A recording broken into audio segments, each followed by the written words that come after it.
গতকাল রাত 12টা 30 মিনিটে আমি দোকান বন্ধ প্রতিদিনের ন্যায় দোকান বন্ধ করে বাসায় চলে যাই। আমি চন্দ্রিমা আবাসিক এলাকায় দীর্ঘ বছর ধরে ফার্মেসি পরিচালনা করে আসতেছি। আর আমি গতকাল রাতে 12টা 30 মিনিটে যখন দোকান বন্ধ করে বাসা যাই, পরদিন সকালবেলা 7টায় আমি দোকানে এসে দেখি আমার দোকানের হুক ভাঙা আর ভিতরে সব কিছু অগোছালো এলোমেলো।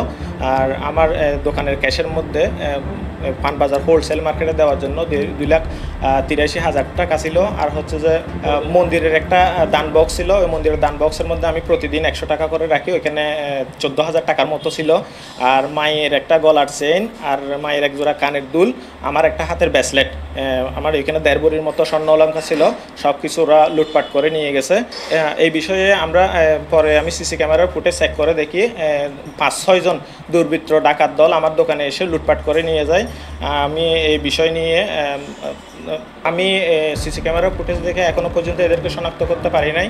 আমি ওদের সিসি ক্যামেরার ফুটেজ দেখে ওই দুর্বৃত্তদেরকে শনাক্ত করার জন্য আমি আইনি সহায়তার জন্য অনুরোধ জানাচ্ছি। মুখে মাস্ক ছিল, মাথায় টুপি ছিল, এই জন্য আমি ওদেরকে সঠিকভাবে শনাক্ত করতে পারিনি।